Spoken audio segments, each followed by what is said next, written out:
Want a soar? Get a mentor.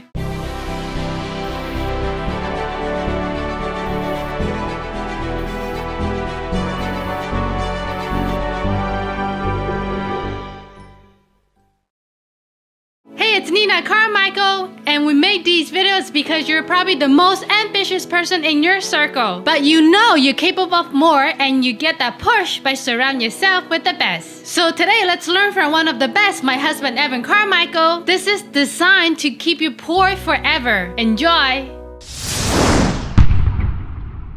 Okay, let's kick it off with rule number 1. Raise your environment. Your environment is keeping you where you are. Your environment has been perfectly designed to keep you exactly where you are right now. The people you listen to, the media that you consume, the habits that you do daily, all of them are designed to keep you exactly where you are. So if you want to raise your game, if you want to raise your life, you need to raise your environment.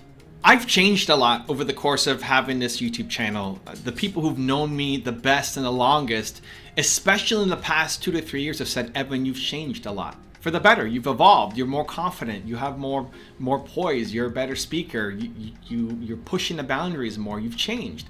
What happened?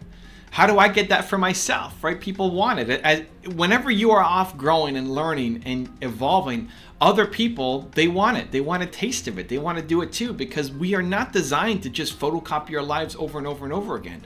So how did I get it? I paid more attention to my environment. I paid more attention to my daily routines. I paid more attention to the people that I hang around with. It's important. So looking at my physical environment, right? Look at this office. Look at the people behind me. This all means something to me. Looking at the new design that I've had here below. Putting things like my neck braces. It's down below. You can't really see it, but this inspires me. I walk into this every day. My YouTube videos, the channel, I create for myself. The people that I profile, I'm learning from. I feel like I have Gary Vee in my head. I have Oprah Winfrey in my ear. I've got Elon Musk telling me what to do, pushing me to try to get better. I hear these people talking about you have to be courageous, you have to be bold, you have to believe in yourself more. And when I feel myself being nervous about something, boom, boom, boom, boom, boom, it's a push that I have to do it.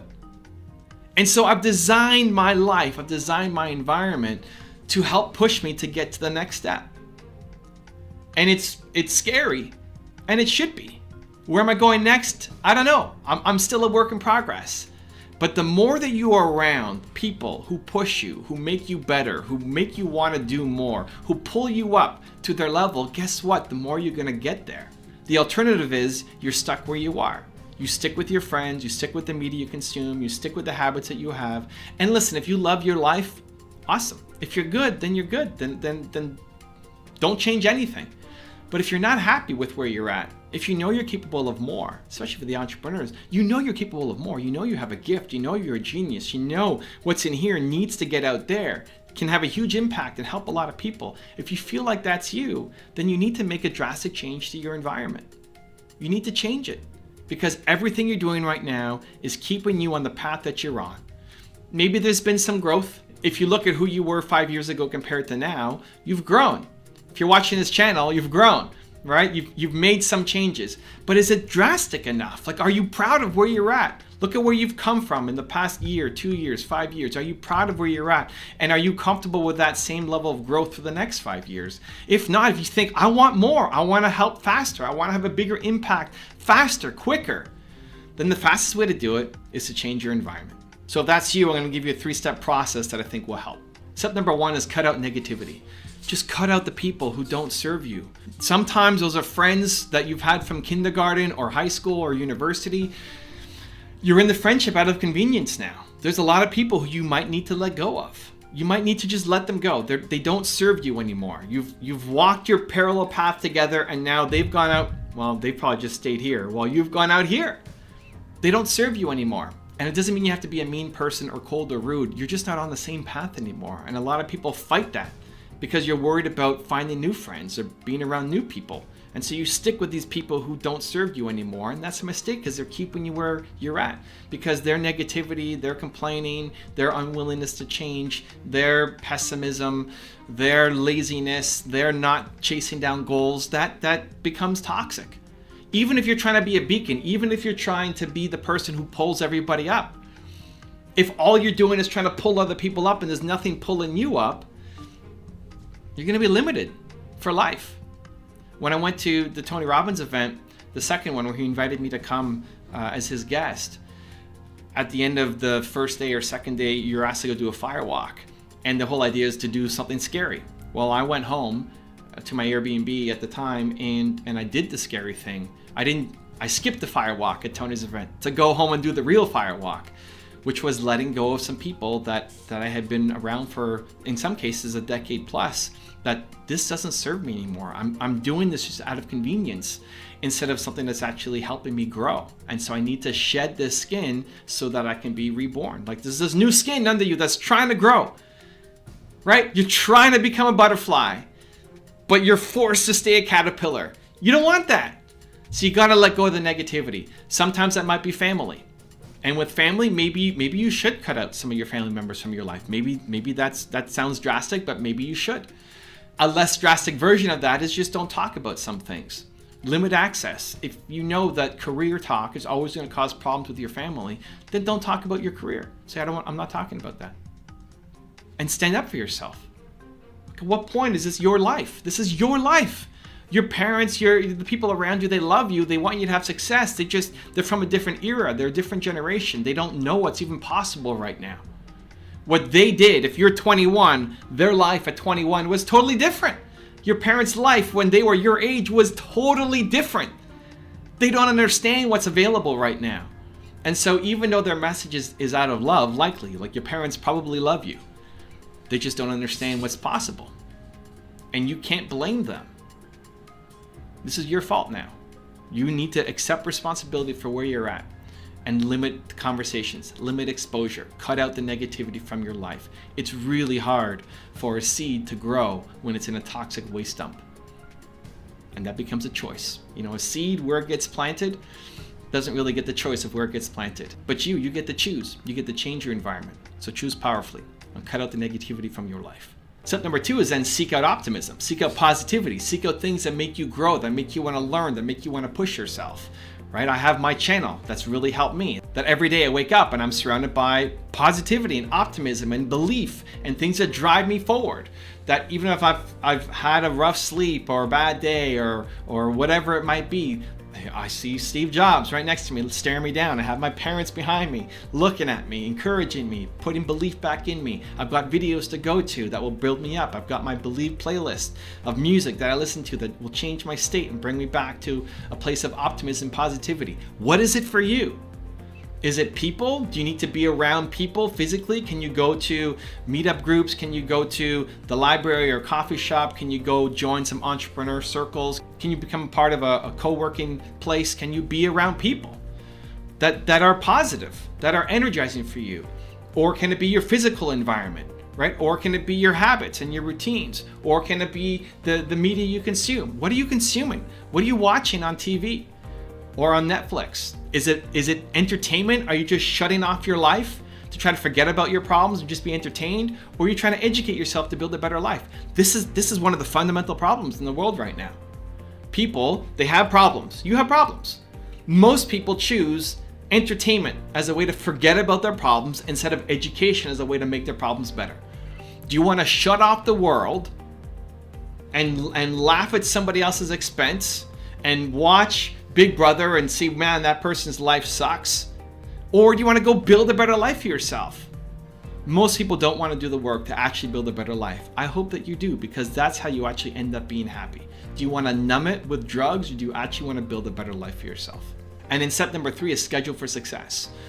Schedule for success. So what are your daily habits? What's in your calendar? What is the thing that makes you feel bold, alive, contagious, optimism? What's the thing? For me, it's watching videos. For me, it's going through my 5S schedule. So I start the day with singing, where I have videos that are on YouTube that they're songs that make me want to sing, make me want to dance, make me want to move. It's the fastest way to change your state. I wake up tired and maybe low energy, and then I put on music and it changes my state and makes me happy.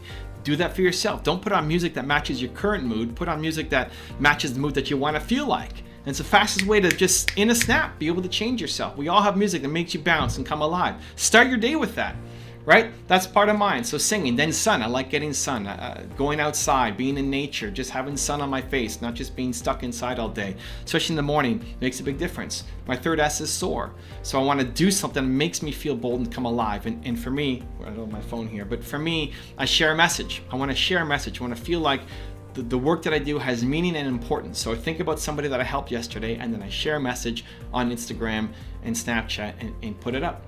That helps me soar. What do you need for yourself? Then I sweat. So I'll do a quick workout, and then I do something to scare myself. Right now it's doing cold shower. So I sweat, and then I take a cold shower, and then it's like, oh, and I do difficult things. That's my morning routine, right?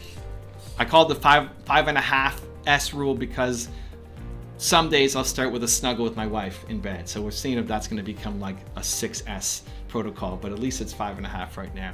That's what makes me come alive.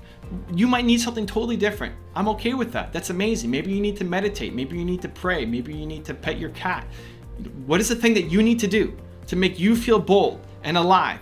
And then schedule that in, so that you're not hoping one day that something happens. You're not hoping that you're gonna meet the right person or hoping you're gonna find the right video. Like, demand excellence from yourself. Demand positivity and optimism from yourself every day. Because if you were bold, confident, optimistic, positive every morning, if you created that system for yourself, man, what could you accomplish in a year? Can you imagine? If you did something every morning that made you feel bold and confident, if you felt bold and confident every morning for the next year, imagine the life and business that you're gonna have. It's crazy. It's wild, right? So you have to create that. You have to schedule for success. Success will come from your habits. So look at your calendar. What are your habits? And if you did these habits, would it lead to you becoming a success? Rule number 2, become a shark. You haven't become a shark yet because you haven't decided that your mission is important enough. Now, being a shark doesn't mean that you have to become aggressive, violent, and angry. It means that you're pushing to be the best in your industry, a true leader, someone who makes a difference. And it starts with your mission. Raise the level of how important your mission feels to you, and your entire life changes. So I look at my mission as an example. I want to solve the world's biggest problem. It's never going to happen. I'm trying to solve the biggest problem I think in the world, which is that lack of belief in yourself. The untapped potential. That's what I wake up every day trying to do.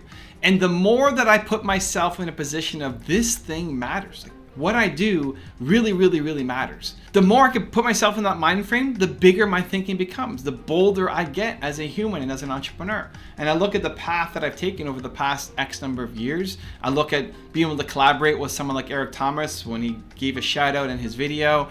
That would have been something I wouldn't have thought of when I first started on YouTube. I look at the relationships I built with people like Tony Robbins and Gary Vaynerchuk and Grant Cardone and the people that we profile. Tony Robbins, I took the people on my team to go see him at Unleash the Power Within. I brought 5, I think, of my people down, and we're sitting up in the cheap seats. And then a year later, he invited me as his personal guest to sit right down in the front row. Chairman invited seating. And I'm going back. I leave tomorrow. I don't know when this video goes up, but I leave tomorrow for Dallas to do it again. It's wild, right? Like, it doesn't feel like that stuff is possible. It comes from shifting the value of your mission. I deserve it because what I'm doing is solving a real problem. And we often feel like we're not capable of doing these great things. And we downplay our role, and we downplay how important our mission is, and we downplay what we think we can do. That's what needs to shift. That's what needs to change. You need to feel like the work you do matters. You need to feel like the mission you're on means something, can have a big impact. And if you're approaching life in that way, everything in your business changes. I'm going to give you a 3-step process that I use to help, and I think it'll help you too. Step number 1 is have a big why and a little why. So the big why is your mission, is your vision, is what you're trying to accomplish, right? It's this big thing that you're trying to go off and do. And it should be inspiring, it should be bold, and it should be something that you can't just do tomorrow, right? It's got to be this big thing that's all encompassing, that maybe will never happen in your lifetime. Sometimes the big why feels a little too big. Sometimes that big why feels like it's never going to happen. You can't do it. You don't have the skills, the resources, the capabilities. And so when that seed of doubt creeps in is when I use the little why. The little why are the day-to-day. So if my goal, if I want to solve human potential, right? I want everybody in the world to believe in themselves. I want to help 1 billion entrepreneurs, whatever I'm pulling from. If that ever feels too big, what I'll do is look at the little why of, well, I helped somebody today, or I helped somebody yesterday. I'll look at my YouTube comments, I'll look at my Instagram comments, I'll see the stories that come in from the emails and say, Evan, thank you so much for XYZ. Every day I get lots of them, and that fuels me. Those are the little whys. So I may not be hitting my big why, but I know that the work I do matters. That's at the core of what you need to feel, that the work that you do matters, is having an impact, it means something to people. Now you might say, well, Evan, you're fortunate. Now you've got all these followers and subscribers, and it's easy to get love and accolades. And it is, it's true. I'm spoiled. Every day I get tons of comments, and it's almost all positive. But I did this when I was just getting started. I did this before I even had a YouTube channel. I used to have these moments when I was speaking. I did these events in Toronto helping local entrepreneurs, and I would go out and do my speech and do a workshop and help people, and I felt so amazing after. Amazing, like, man, yes, this is so great what I'm doing. And then I would wake up the next day and feel like, well, I don't know, what I do isn't important. Wake up the next day and feel like, I don't know, there's no meaning in what I'm doing. I got nothing on my plate today. And so it had these spikes of purpose and spikes of momentum and spikes of belief, and then fall back down to feeling like it doesn't mean anything. I think we have a daily reset, and so I think you need to remind yourself daily that what you do is important. So what I did when I didn't have a big following was I put together a PowerPoint file of some of the comments that came out of my workshop. So when I did a workshop, people would sometimes email me in, or we had these feedback forms, and they'd write something down about what they liked or didn't like, and the positive ones about how I've impacted their life, I would put on this PowerPoint file that I would look at every morning. So I put it to music that I liked, and then have these words pop up. It's like, yeah, it's just a reminder that what I do matters. It means something. And I think you need it on a daily basis, because no matter how great you may feel today, tomorrow you're starting out from almost ground zero again. And you can slowly shift ground zero over time. What your baseline becomes from 1 year to the next might be different, but on a day-to-day, you don't see it that much. And so you need to inject that into your day every day. And so sometimes the big why is enough. Sometimes the big why is like, yeah, of course they're gonna go off and crush and go do these amazing things. Sometimes it's not enough, and you gotta remind yourself of the little whys that, hey, I impacted somebody yesterday. I impacted somebody today. So you feel like the work you do matters. It makes a huge difference. Step number 2 is chart your start. So along the lines of big why, little why, what your morning routine looks like matters. It makes a difference.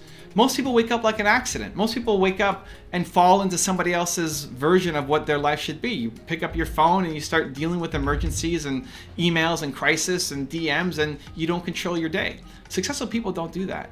Successful people have a routine that sets them up for success, that demands excellence. Everybody wakes up and you're tired and you're just getting started and you don't have full energy. Nobody wakes up and like, yeah, oh my gosh, it's Wednesday, I'm so excited. Like, that's not how it happens. But they demand that of themselves, right? And so the morning routine that you create for yourself has to lead to you feeling that way, feeling bold, feeling confident, feeling unstoppable. And so much more important than what I do or what Eric does as a morning routine is thinking, what do you do? What do you need to do? What makes you feel bold? What makes you feel confident? What makes you feel alive? And then doing that every morning. Demanding boldness from yourself every morning. Charting your start so that every morning you wake up and you do the thing that helps you believe more in yourself. Most people, if they have a morning routine, you're just checking the boxes. Like, I watch a video, check. Write in my journal, check. Eat a healthy breakfast, check. You're checking it off, but if you don't have the feeling behind it, it doesn't count. You might have spent 2 hours going through your ideal morning routine and checked everything off, but you don't feel bold and unstoppable. Fail, it didn't work. Sometimes it's just a little bit more intention. Maybe watching videos help you, but if you're doing it while you're checking your phone and while you're eating breakfast and while you're doing 3 other things, you don't get the feeling of the video, right? Or reading the book or anything else. You're distracted, you're not focused. You don't have the intention of, this has to make me feel bold. This has to be an amazing day for myself, right? Demanding excellence. So chart your start. Whatever the thing is that makes you feel bold, unstoppable, powerful, has to be into your daily routine every single day. And number 3 is have an environment of excellence. The environment you're in makes such a big difference. You are a product of your environment. Your environment has been perfectly designed to keep you exactly where you are. So you want to change it, change your environment. You want to change your situation in life, change your environment. Now, that doesn't mean move to Canada or move to the beaches or move to some other country. You may not be able to afford that. Awesome. Figure it out right now. I can't meet Steve Jobs, but I can have him up on my wall. Start with your office environment, wherever office is. If it's a home office, an actual office, a basement, you know, your mom's couch, whatever it is, wherever your office is, design it. The beauty of this, these may not mean much to you, but it means something to me. And I walk in every day and all these pictures have a reason and a story for it. And so I put them up once. I had to decide once, what do I want to have on here that's going to make me feel bold? And then every day I walk in and it just takes care of itself. I call them play bigger triggers. These are my play bigger triggers. I'm standing here working. Usually my monitors are here, so I'm looking at this, and then I got Steve Jobs kind of staring me down right here. Right? Say, let's go, Evan. Come on. Let's go. Let's go. Right? I'll do it once. And then every day he's staring me down. And then AP Giannini and my parents and Howard Schultz and Kanye West. And this is my environment. These are my play bigger triggers. You set it up once and it inspires you daily. Right? Next, look at what's on your computer background. Look at your screens. What's on your computer background? What's on your cell phone background? Should be something that inspires you. Inspires you to play bigger. Your play bigger triggers. So anywhere that you're hanging out often, your office, your car if you drive a lot, your bedroom, your screens, all of it. Make sure there's a play bigger trigger to infuse boldness in you on a consistent basis every single day. Rule number 3, let your genius out. You have 2 choices in life. Choice number 1, chase your dreams and risk upsetting some people who don't get it. Or choice number 2, play small for life and never do what you're capable of because you're afraid of what some people will say about you. Most people play small and live a life of regret. I want to put pressure on you today to step into your fear and step into your potential. So yesterday I shot a 10-part series with Neil Pasricha. He is an author who's sold over 1 million books. And I did a 10-part series. I said, Neil, I have a series on how to make $1 million in different industries. I want to do a 10-part series with you on how to sell 1 million books. You've done it. Most people have never come even close. I want to pick your brain, dissect it, understand what makes people successful, and how to sell 1 million books. And he said yesterday on camera that his default reaction was, who am I to do this? I mean, I just got lucky. Yeah, I don't know how I did it. And he was afraid to come on and actually share some of his tips because most people don't ask him this question. It's like, I've never been asked this question before. I don't know how to respond. I'm afraid of coming on camera on a YouTube channel with you, a friend of mine, and looking dumb and having nothing to say. And because that was part of the reason, he had to go off and do it. And so he came up with a list of 10 things. He came up with his ideas. He said, no, I work hard. Neil's one of the hardest working authors of all time. Neil is constantly working, constantly grinding, constantly finding new opportunities to write books and promote his books. He got there not out of just luck. He got there because he worked really hard at it. And I pulled out those lessons from him. And that's the mindset that I want people to take. That's what I want you to take. That you're not in your situation because you're lucky. You're good. You could be better. You could still grow more. But you're a genius. You're talented, you're amazing, and you need to let that shine. You need to let that out. And some people may watch you, they may watch your videos, they may read your books, they may see what you produce and say, this person is so full of themselves, this person doesn't get it. Like, you're not gonna appeal to everybody. Even me, even my message, I'm not a controversial guy, right? My message is believe. How do you hate on believe? People do.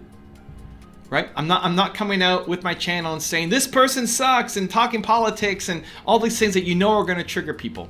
Right? That's not who I am. I want to spread belief. And yet, even though I think we've got one of the best communities online in the YouTube community, people are often toxic on different channels, but shout out Believe Nation, fist bump, love you guys. It's positivity. And yet, we still have people who are negative. They don't get it. They want to spread negativity in my community. And so what do? Should the answer be, well, I'm not going to post content because I'm worried about what this person is going to say? Should I not post content because I'm not happy with the end result? I mean, it was 350 videos I made public before I wasn't completely embarrassed by my content. Embarrassed, like I couldn't watch it back. I was so embarrassed, like, oh, it's so bad, it's so bad, it's so bad. Post. Next, move on to the next one. And with practice and repetition, you get better. I've done 6,000 something videos, so it took me a long time to get there. You might be able to get there a lot faster, but it's very rare that you start off and the first thing you do pops. And even if it does, don't expect everybody to love it. You're going to get people who will not like what you do. When my series with Neil comes out, He was afraid to do it. He stepped into it. He crushed it, has amazing advice. Somebody's going to watch that and say, this is stupid. This is never going to work. Oh, it'll work for him, but it won't work for me. You're going to get that. And it's more reflection on them. It's them. Like if the best part of their day is coming and leave a negative comment on your video, on your book, on your Amazon reviews, right? If that's the highlight of their day, how crappy does their life have to be? Like they hate their life. Imagine the amount of negativity somebody has to have to come to a YouTube video and leave negative comments and spread hate. Their life has to suck. So don't play on their level. Don't be so afraid of what somebody's going to say that it reduces you from doing the thing that you want to do. Because otherwise, if you're constantly living in that fear of a tiny minority who are vocal, expressing anger or distaste towards you, you'll never do anything. You'll be in a constant state of paralysis, of fear. And then it'll be over. Then your life will be over. And you'll look back and say, I could have done something amazing and I didn't because I was afraid. And so I want to apply pressure today so that doesn't happen. So I'm going to give you a 3-step process that I want you to use that I think will really help. Step number 1 is when your heart beats, you do it. If your heart's beating, you're afraid, you're nervous, you're scared, do it. Teach yourself. This is a signal. This is a signal that you need to act. This is not a signal to play scared. You do things that are scary. You do things that are difficult. You step into the fear, right? You have to go do the thing. Now, as long as it falls within your moral bounds and you're not going to hurt yourself or somebody else, right? There are very few things that fall into those categories. Right? You're not going to say, oh, I'm afraid to touch that saw. So, and then you cut your hand off, right? Don't do that. Be smart.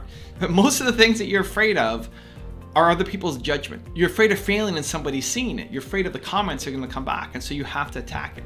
And so try to find something today. Try to think of an idea that you come up with and then you're nervous, you're afraid. Do it. Teach yourself. I'm the kind of person who does it.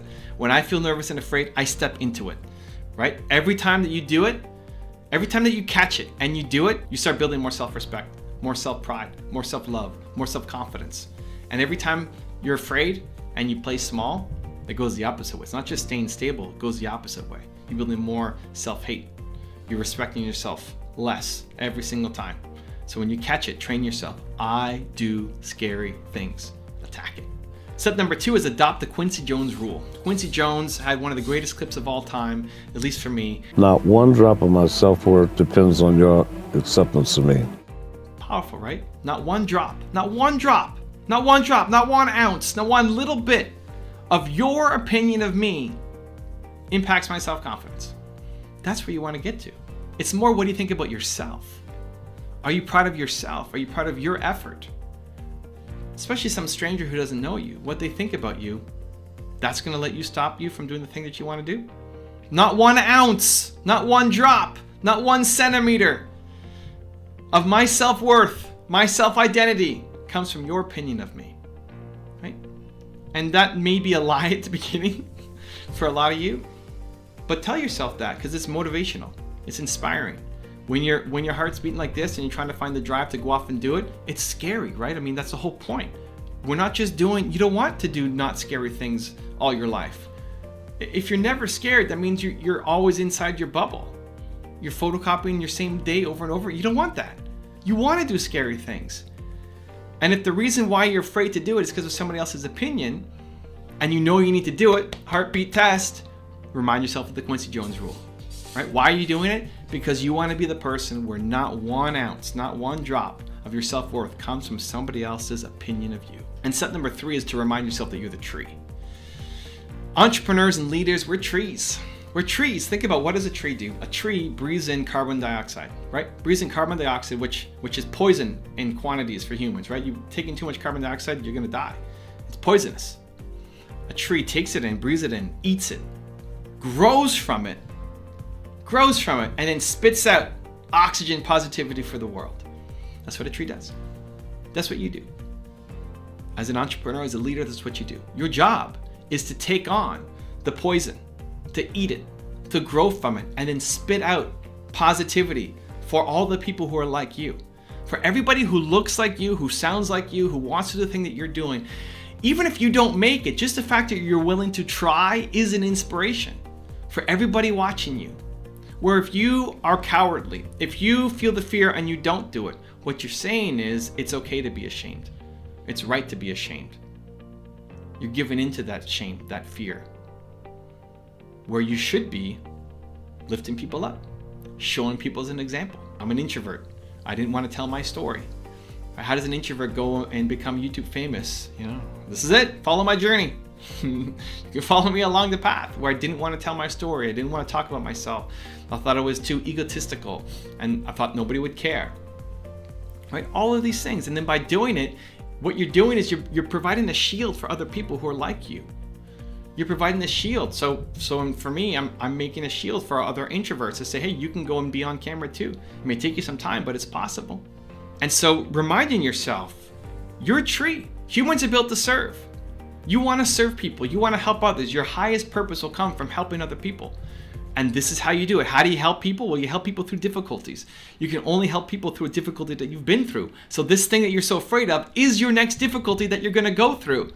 And then you can serve other people and help them go through it too.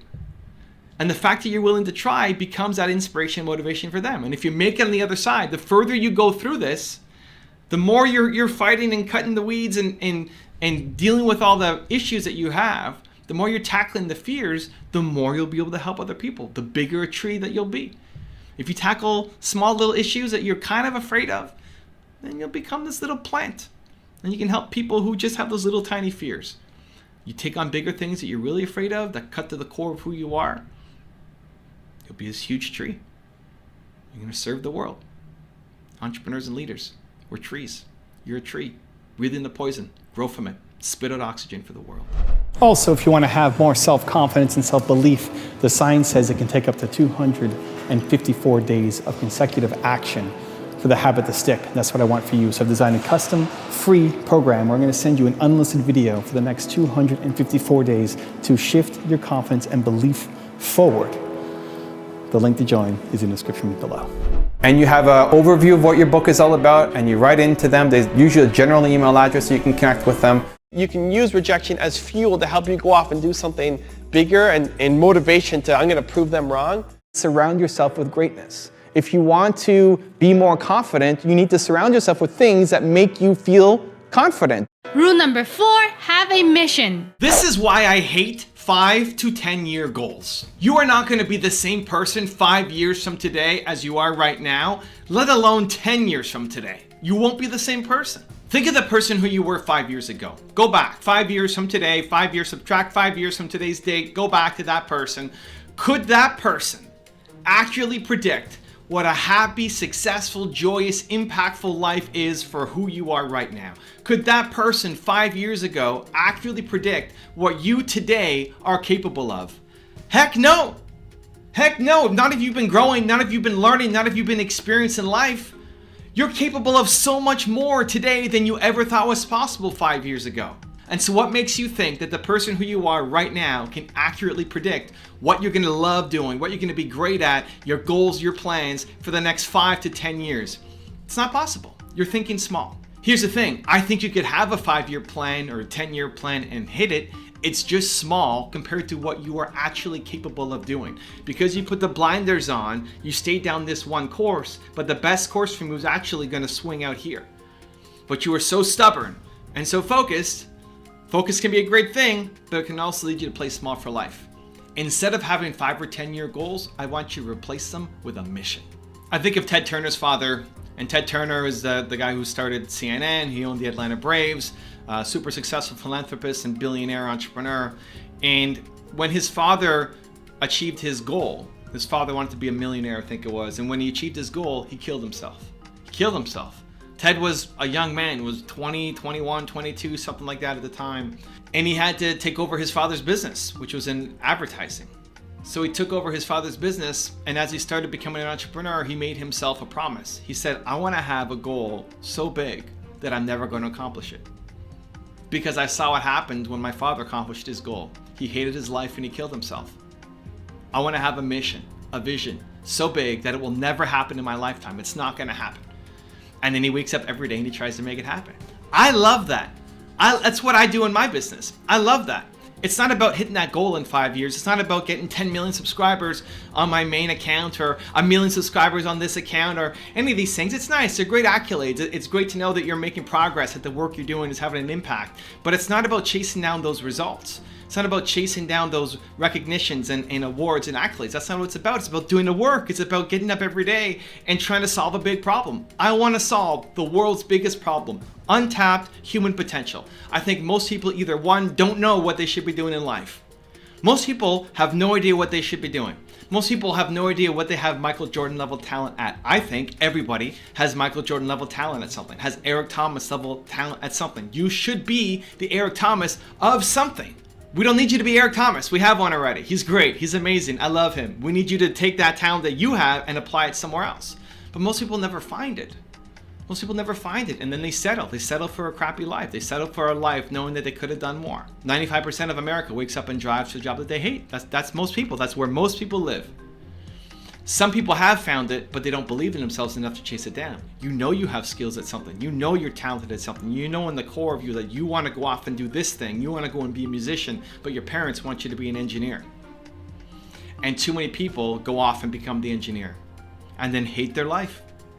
And they blame their parents. It's not your parents' fault. It's your fault. If you know what it is that you want to do and you don't believe in yourself enough to chase it down, that's your fault.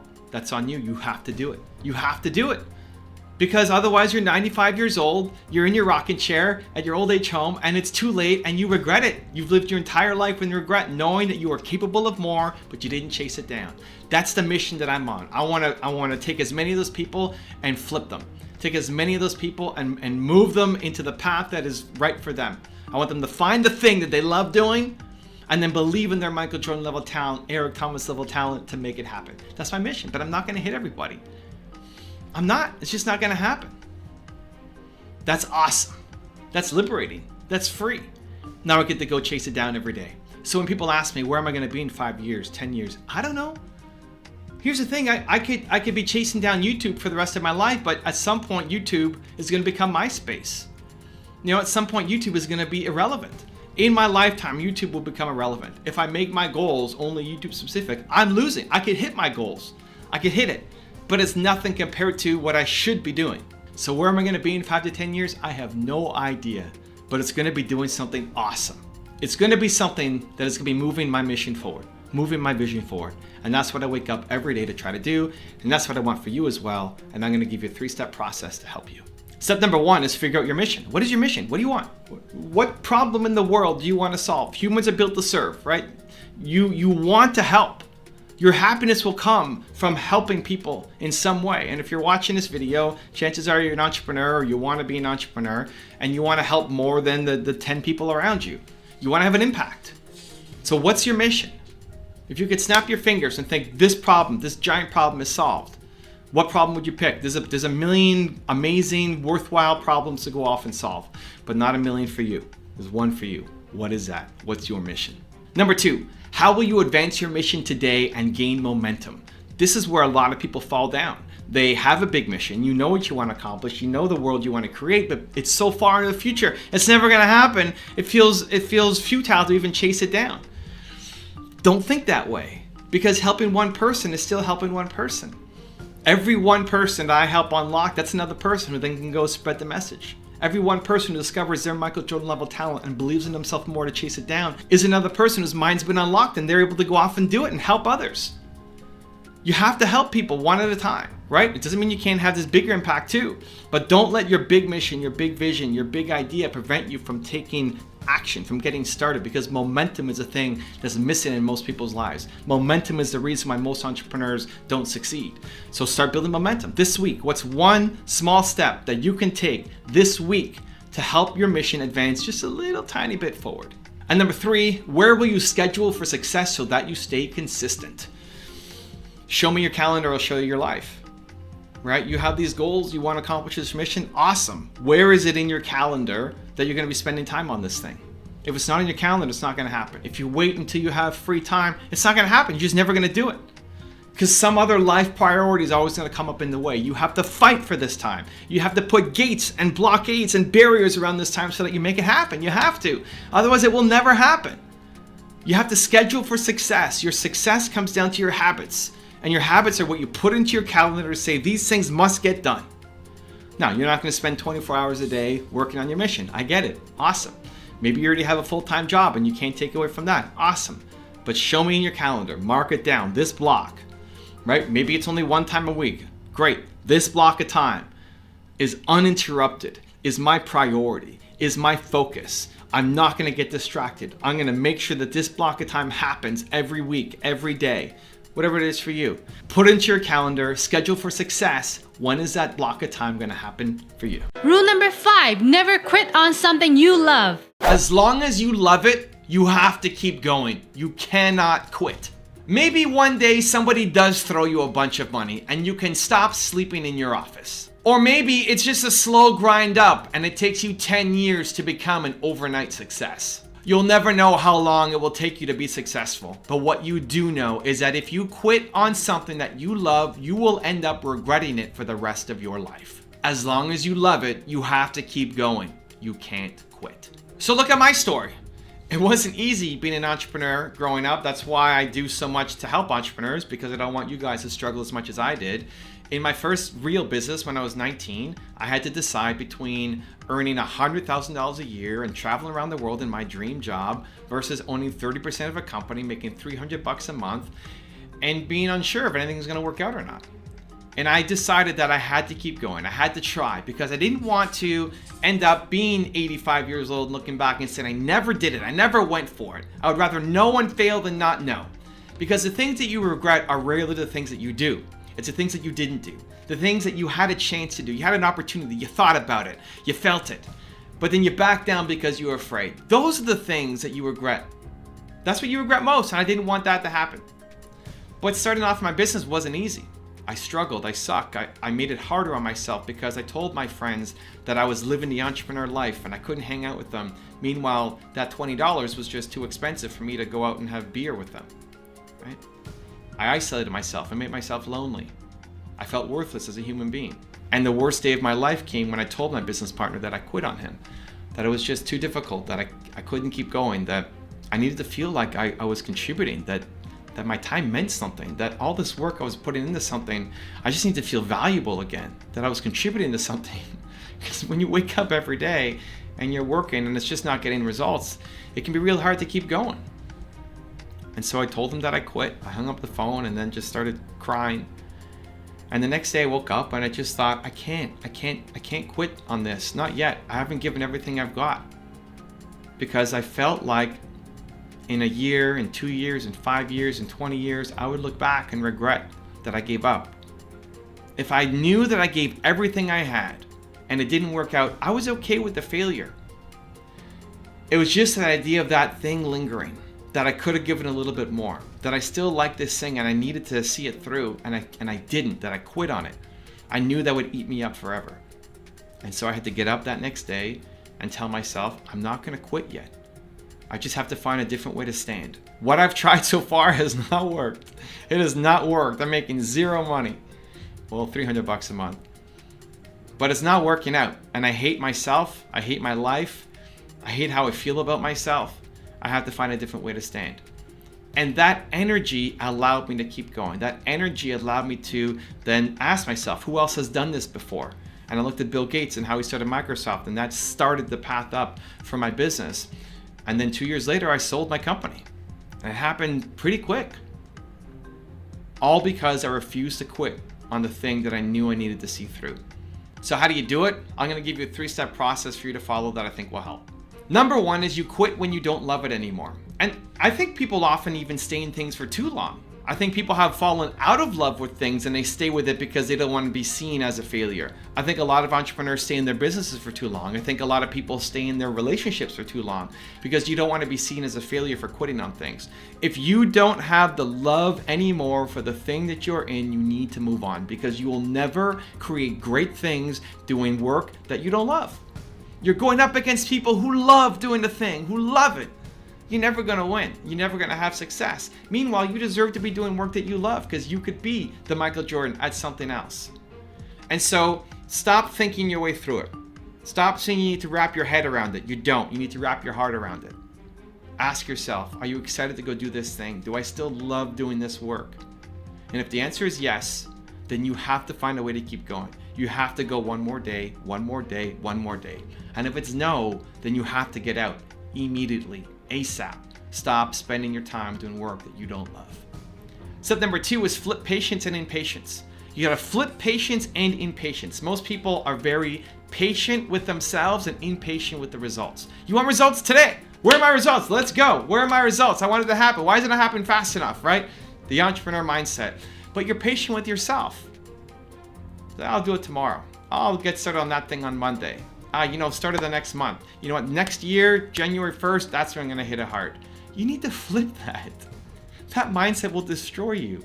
You have to flip it. You flip your patience with impatience. Instead, what you want to do is be patient with the results. You're patient with the results. You know that you have a big goal. It's going to take a little bit of time to get there. If you have any goal that's worth anything, you're not going to accomplish it today. That's a tiny little goal. You're worth more than that. You're chasing down big dreams. But you need to be more impatient with yourself. You're patient with the results and impatient with yourself. Did you give your most today to the thing? I'm here trying to make a video for you guys. I'm trying to bring the best that I've got today, that I have on this day for this video. Are you proud of yourself? When you go to sleep tonight, are you proud of yourself? Say, I gave my best today.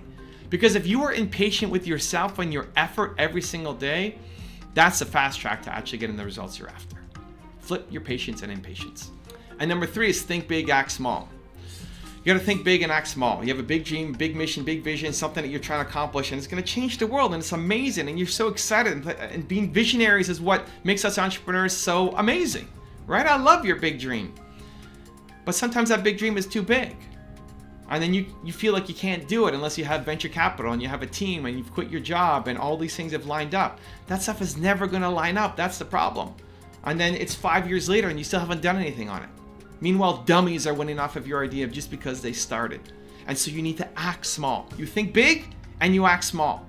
You have this big dream, big vision, amazing, and then what are you gonna do right now today? What's the smallest possible, easiest, simplest way to just build momentum? Because that's the thing that's missing for most entrepreneurs. Momentum. You don't have enough momentum. You're a genius. You have great ideas. You're Michael Jordan. All of this stuff can work out. It's a beautiful business, a beautiful world you're gonna make, but there's no momentum behind it because you're not doing enough every day. Because you're thinking too big and you're not acting enough. So think big and act small. Rule number 6, the last one before our very special bonus clip, keep up with the change. Every time YouTube updates their algorithm, you should be pumped. Anytime Facebook, LinkedIn, Instagram makes an update, you should celebrate. Because this is your chance to win as an entrepreneur. Everybody else who's ahead of you, who've made it on the old algorithm before the update happened, they're complaining and wishing that it goes back to the way that it used to be. It's not going back. And the faster you can get on that train and understand how the new algorithm works, you are going to soar past everybody else. So let me give you a couple examples of me, how I do it personally. 1, even you being on this channel. I got advice from Matt Geelan to split up my channel into multiple channels. And so now instead of having one big channel, I've got 8, 9, 10 different channels in different languages now. And it's an experiment. Is it working? I don't even know yet. You know, the growth of this channel has been steady and consistent, but it still pales in comparison to my main channel. I'm testing it out. Is it gonna be the answer? I don't know. Did I make a big mistake? I don't know. We're gonna see, right? The data will prove out, but I'm willing to go off and try it because I know that the way that I'm doing it won't stay consistent forever. And so if it's better to have 3 channels that have 1 video a day instead of 1 channel that has 3 videos a day, I'm open to testing it. I'm open to potentially risking my entire history, 10 years of doing it one way to say, hey, this new thing's coming along. Let's test it. Next, I'm working with a lot of guys like Mark Cuban, not Mark, but others who are at his level, who I think of as thought leaders, but from a previous era. Like Mark should be on YouTube. Where is Mark's YouTube channel? He's missing it. He's missing it. He wants to be a thought leader and he's still writing books. Books are great, but you should be not just on TV with Shark's Tank, you should be on YouTube. You should be on the platforms that matter. And so I work with a lot of guys like Mark, helping them not become dinosaurs, helping them stay relevant on the platforms that matter. And a third quick thing that I'm working on is learning Facebook ads. I did not know Facebook ads before I went on my tour earlier this year. And I came back and I said, I'm going to learn this because this is important. Because I had a couple of friends help me with it, and it helped, and I got people to come out to my events. I said, this is a vulnerability. I don't know how to do this. I don't necessarily need to be the world's greatest expert at it, but I need to understand it. I need to know how it works, because this is a way of marketing that I don't know about. And so whenever something new comes along, it's going to happen, guys. The new things that are coming along is only going to speed up. There's going to be more new things, not fewer new things. Every time a new thing comes along, you don't necessarily need to be the first one on it. I'm not saying that. You don't have to go off and try everything. But when something new is coming along, embrace it, because this is the future, right? So many people say, well, I'm not on social media. Oh, that's for the kids. You got to get on it. If you're an entrepreneur, you need to be on social media.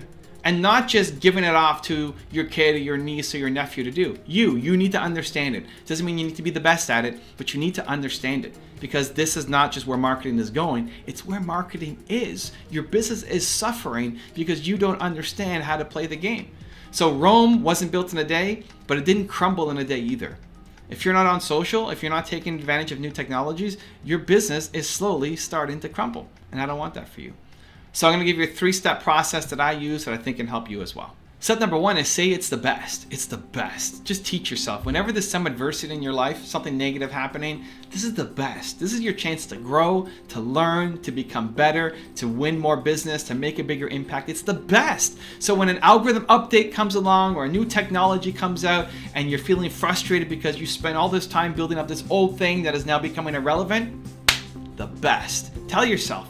Because when you're wallowing and complaining and upset and negative and wishing that it used to be something else, you're not being resourceful. What saying it's the best does is put you in a state of resourcefulness.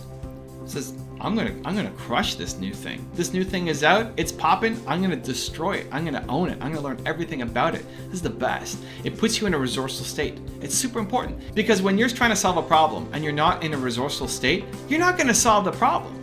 You're gonna complain and dwell and wait and try to make it perfect using the old way, and you're gonna get further and further into the cave. You're gonna struggle. But as soon as you are facing a problem and you put yourself in that state of resourcefulness, now you're an entrepreneur. You're a genius. You got ideas. You just need to give yourself permission to flick that light bulb on. And you'll come up with solutions, and you'll learn it pretty quickly, and you'll find ways to apply it to your business that your competition is not seeing. That's how you start to win. It's the best. Number 2 is model success. Find people who are doing it. Whenever you don't know what to do, people say, I haven't grown up on social media. Great, I didn't either, right? You didn't grow up with a cell phone either. You didn't grow up liking coffee either. You didn't grow up with a lot of stuff. Amazing. That's the garbage BS excuse for not learning something new. Just because you didn't grow up on it. Amazing. You learn. And so you model success. Find people who are doing it, find people who have won with it, and then see what they did. Model the success. It won't take you all the way, but it'll take you 80% of the way. I recently got asked by Jeremy on my team, who we have a YouTube consulting business together, and he said, are there any young thought leaders that you follow and look up to? And young being like younger than me, so I'm 30, what am I, 39, just looking at the date. There aren't a lot of people who are younger than me that I follow or really care about, because most of the stuff that I'm interested in requires a certain level of experience. But one guy came to mind who was this Instagram guy. And this Instagram guy posts videos on YouTube, and I watch pretty much every video that he puts up. As a thought leader, he kind of sucks. I mean, I need to put every video at 2 times the speed because he takes forever to get to his message. It's super slow. It's just not a great structure for a video because he doesn't know what he's doing yet. It's awesome. It's okay. But he has some Instagram knowledge that I don't have. And so watching him go through, I'll learn something from the video. I'll speed it up to 2 times and hopefully in every video I'll get a nugget that I can use to help make myself better.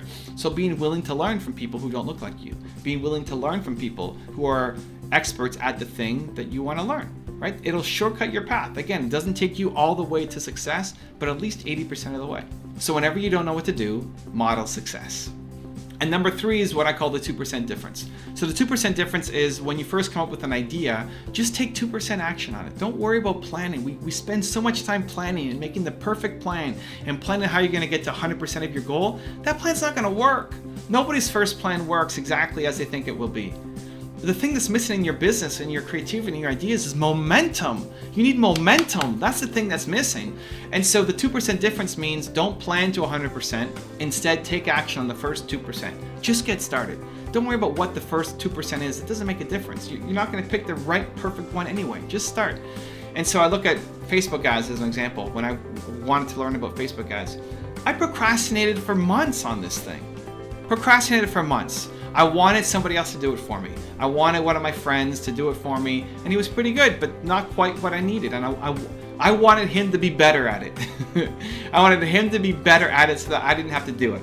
And because I had this okay option, I never dove into it to learn. And then I just decided, this is ridiculous. This is months of me not learning, procrastinating, putting it off on something that could be really important for my business, something that I need to learn. And if I'm not on top of it, my business will fall behind. And so I connected with another friend of mine who does this for a living, and I met him in New York. We both happened to be in town. And I said, dude, just walk me through it. Just walk me through it. And we spent, I don't know, an hour, 2 hours at a local Starbucks, and he walked me through the basics. And I know enough. Now I know enough to be dangerous. I know enough of what the platform is and how to run different ads and how to create custom audiences and all of this stuff. Enough to actually start. And then through the starting, you learn, you get better, you adapt, you make progress, you improve, right? You get the skills. But it's that first step that's so difficult. Because when you load up the screen and you see something that doesn't look familiar at all, so many options, so many features, it looks overwhelming. Because you're looking at the big picture, looking at the whole plan. Don't worry about that. Learn one thing. Just start. 2% difference. Whatever new technology is coming out, social media platform you want to try out, anything, just apply the 2% difference. You can learn something. Learn one thing about that thing today. Make progress. It'll make a huge difference. Now I've got a really special bonus clip that I think you're going to enjoy. But before that, it's time for the question of the day. I want to know, what was your single biggest takeaway from this video and your plan of action for the next week? The science says that when you just watch a video, you get motivated, you get inspired, you have a 35% chance of following through on your goals. 35%! That's not enough. That's not enough just to get motivated. Believe Nation, we're here. You're here. Today matters. You're an action taker. When you commit to a plan of action of when and how you're going to follow through, when you write it down, you have a 91% chance of following through. And when you commit publicly to somebody else, it jumps to 95% chance. From 30-something% to 95% chance of you following through. Believe Nation, we need to make this happen. So question of the day, your single biggest takeaway from this video and your plan of action specific for the next week. Put it down in the comments below, and I'm going to show on screen sometime next week to celebrate you. If you live your life based off the opinions of other people, you will never do anything great. Take a look at who you're worried about. People who are not happy with their life. People who never went and took their shot. People who spend their life complaining instead of trying to change something. Is that who you want to be so worried about, what they think about your decisions? If anything, you want to do the exact opposite of what they're telling you to do. You don't want their life. So stop living your life by their rules. So I had an amazing one-on-one with an entrepreneur yesterday at my Q&A session here in Toronto that I do weekly. And I feel for her. She's such a talented, amazing, gifted entrepreneur. And we talked about your purpose coming from your pain. And she went through some massive pain that guided her to this success right now and on her path to personal development. But she's afraid to share what happened. And she said, maybe in a year or two. Like, give me a year to work on it and maybe I'll share it.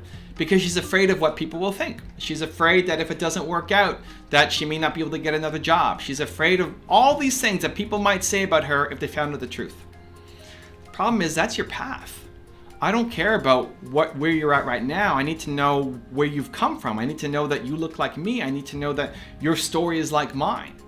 And so by living in the shadows and being afraid to tell the truth, what you're doing is, one, not letting people connect to you as a real person. Right? This fake, perfect version of you isn't something that people can connect to. Two, you make it so that whatever you went through, you're telling yourself that it's shameful, and you're telling other people that it's shameful too. But if you come out and talk about what happened, then the people who feel ashamed about it, they now can come out and say, I'm not the only one. This happens to other people too. I'm a little bit more normal. And three, if you want to build a business, if you want to create a YouTube channel, if you want to have a podcast, you want to be an author, you want to write a book, that's the thing that's going to actually help take you off. That's the thing. There was a great video that I told her about a woman who gained 70 pounds from having a child. So she's pregnant, she gained 70 pounds, and she had a 10-pound baby, and now she had 60 pounds of extra fat on her, right? 60 pounds. So that's a lot. And so she's trying to lose it, and she's working out, and she's eating healthy, and she finally gets down to having 6-pack abs and looking great. And then somebody noticed that when she bent over, that they could see the flaps of skin. When she stood up, it was all six-pack, but when she bent over, there was flaps of skin. And what most people would have done is deleted that video, pretend like it didn't exist, not talk about that comments, right? Only show the perfect version. Look how much weight I lost.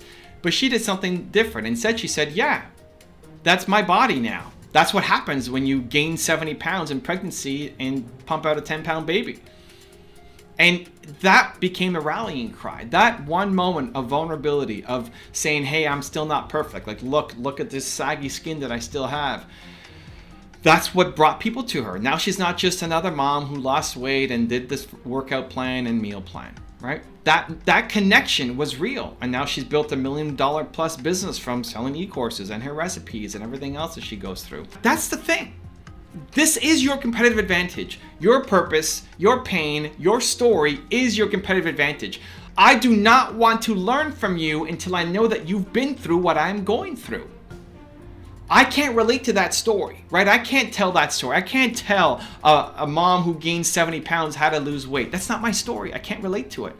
But helping entrepreneurs, I can, because I struggled and I suffered and I was making $300 a month and I was eating the same bean salad lunch every day and I celebrated with only McDonald's French fries because I couldn't afford to buy it. All of it. I struggle with fear and embarrassment and shame. All of it.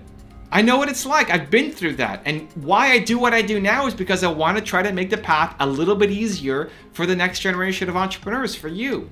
I want you to feel like you're not alone. I want you to feel like there's a place you can come to with a beautiful community, a Believe Nation, where we're supporting each other. And there's content every single day across multiple channels that you can go and digest and dive into and hopefully make your path just a little bit easier. Because I wish I had this when I was getting started, when I was a 19-year-old entrepreneur who was insecure and ashamed and embarrassed and not willing to talk to anybody about the problems I was going through.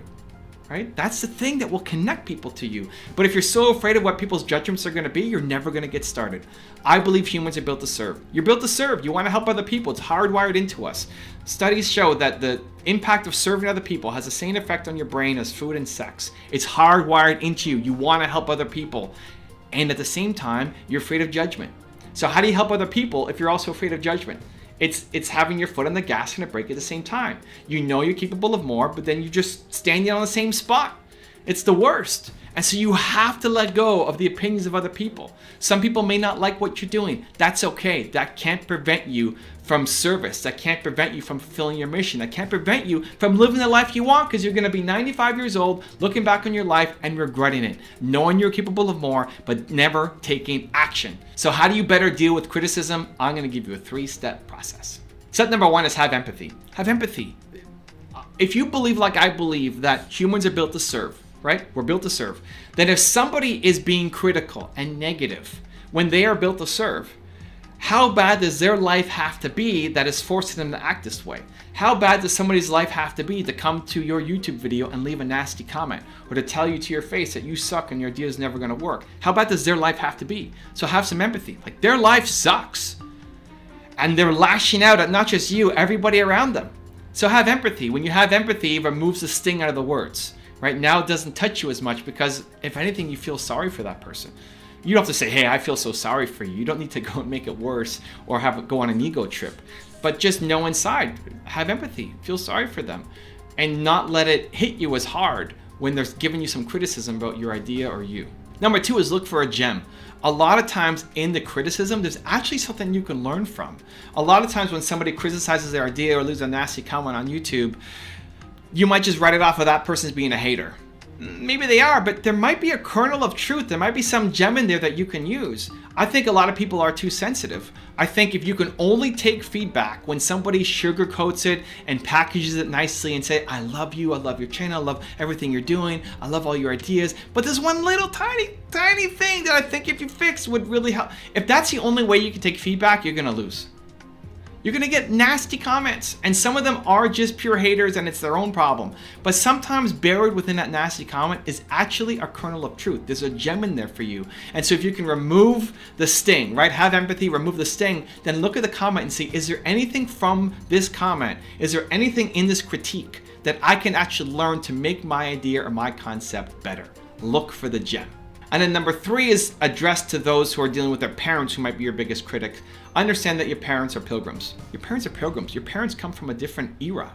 If you're 20 years old right now, as an example, the opportunities available to you using this are things that your parents at 20 years old can't understand. The opportunities available to you right now are insane compared to what your parents had when they're at your same age. And so when they're saying, go get a safe job, go be a doctor, go be a lawyer, go be an accountant, go do something, you can work at some job forever. That's actually their version of love for you, right? That's empathy. Empathy, step into their shoes. They love you. Chances are your parents love you. I hope. But chances are they do.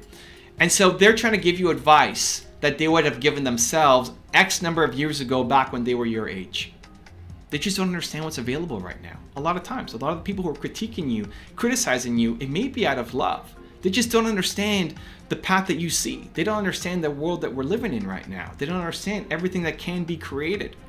And so have that empathy for them. Understand that that's where they're coming from. They love you. And again, removes the sting out of the words. And then you can see, how do you want to act?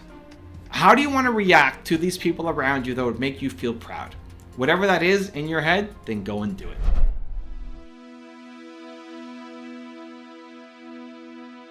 If you want to know how to find your purpose and passion, check out the video next to me. I think you're gonna enjoy. Continue to believe. I will see you there. They're related, but they're not the same thing. Passion is also not that hard to figure out. Neither is purpose. People just have not been given the right tools. So let's simplify it for you today.